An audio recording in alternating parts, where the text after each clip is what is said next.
The laughter started the second she stepped onto the training field. Not a few quiet snickers, but loud, careless bursts that rolled through the morning air and stung like ice. She felt it hit her, sharp and familiar, yet she didn't react. She only tugged her hood lower, shadowing her face until only her jaw showed hard, unyielding, carved like stone even in the weak dawn light. The joke, at least to them, was the tattoo on her wrist. Dark ink, precise lines, a symbol so rare that almost no one alive could recognize it. None of the people laughing did, and for now, that suited her just fine. The recruits were already worn down, lined up and bracing for a long day. They'd been told a civilian observer would be joining them for 2 days, someone from logistics who wanted a better understanding of field operations.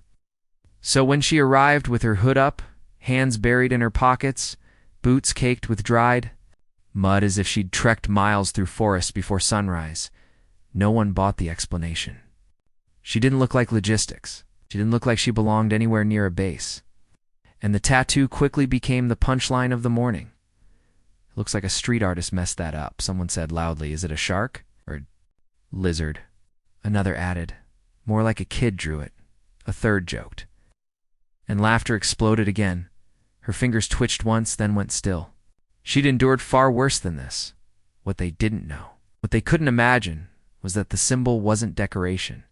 It was earned, paid for in blood, breath, and loss. It belonged to a unit that officially never existed. Only 3 people in the country could confirm its meaning. One of them was a SEAL commander whose name carried weight like distant thunder across the Pacific. He wasn't laughing, wasn't there yet. The lieutenant in charge finally snapped. She's here to observe. Treat her with respect. The laughter faded but didn't fully die until she stepped forward for the first drill. You don't have to participate, the lieutenant said, eyebrow raised. She met his gaze from beneath the hood. I know. Then she moved on to the course. The first test was a weighted run. Most assumed she wouldn't finish a single lap. Quiet bets were exchanged. 5 minutes, 10 at most. When the whistle blew, she took off with a stride so smooth it caught even the lieutenant off guard. Not rushed, cautious, measured, controlled, the kind of pace that destroys people who sprint too hard and fade fast. 10 minutes passed. Then 20. She never slowed. By the time she crossed the line, several recruits were bent over, gasping, sweat pouring down their faces. She barely glistened. Who is she? Someone muttered. Nobody, another replied, though uncertainty crept into his voice. But if she was nobody, why did she move like someone who had done this under desert suns, in jungles, over mountains, with bullets snapping nearby? Why did she look at the course, not like training, but like a memory? Next came the walla vertical obstacle that defeated even the strongest recruits. She approached it calmly, studying the height, the grain of the wood, the spacing. Jumped, caught the edge with one hand, swung her body sideways, and landed on top as if gravity itself had made an exception. No one laughed this time. The drills continued balance. Endurance crawls, cold water immersion, timed coordination tests. She completed every one, not effortlessly, because effortlessness suggests luck. She moved with precision, like someone whose survival once depended on getting every detail right. The final blow to the skeptics came during a rescue simulation.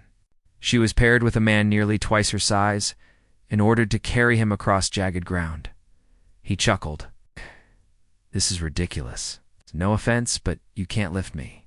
She didn't answer. She crouched, signaled him forward, and in one fluid motion hoisted him into a fireman's carry. His laughter died instantly. She carried him the entire distance without stopping. When she finally set him down, he stared at her as if he'd seen a ghost. She pulled her hood back into place and stepped aside. Whispers spread through the ranks. Special forces, intelligence, a combat instructor. No one knew. But the tattoo on her wrist became the greatest mystery of all.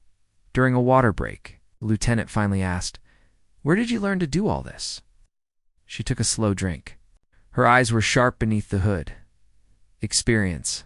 He wanted to press further, but something in her tone locked the question in his throat. just after sunset. Everything changed. A SEAL commander arrived without warning. The field snapped to attention. He carried authority the way storms carry lightning, quiet until suddenly overwhelming. His face was set, shaped by missions the world would never know. He stopped before the formation. "I'm here for a final assessment," he said. "I was told there's a civilian observer present." She didn't move. His gaze swept the group, then fixed on her. "You, step forward." The air froze. She obeyed. He studied her stance, her balance, the steady rhythm of her breathing under scrutiny. Then his eyes dropped to her wrist, the symbol. For a fraction of a second, his expression cracked. Recognition, shock, and a voice none of them had heard from him before. Low, heavy, almost reverent, he said, "Remove your hood." She did. Gasps rippled across the field. Her hair was pulled tight. 8 scars traced her temple. An old burn marked her cheek. Her eyes were unwavering, familiar in a way that made the skin prick. No one there had ever met her. Yet everyone felt they had heard of her in stories whispered late at night and abruptly silenced by officers. "You're alive," the commander said softly. She nodded once. "For now." "I read the report," he said.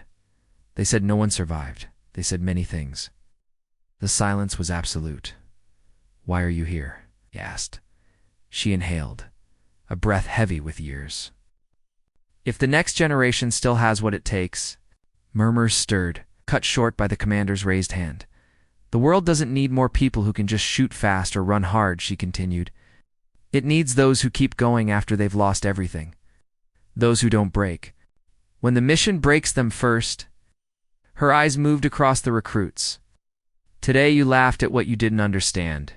Tomorrow, that kind of mistake could get you killed." No one blinked. "I'm not here to prove you wrong," she said quietly.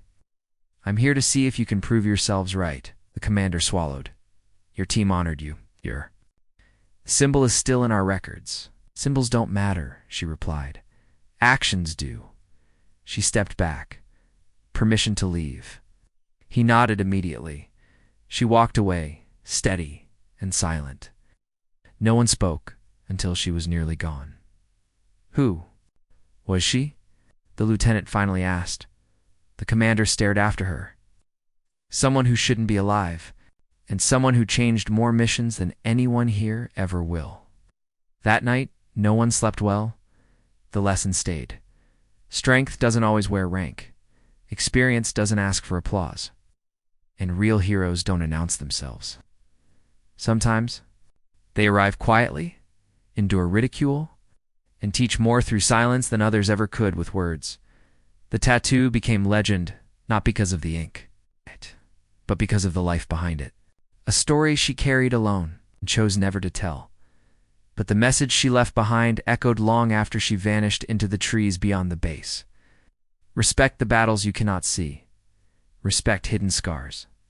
And never judge a warrior by what you think you know, only by what they survive.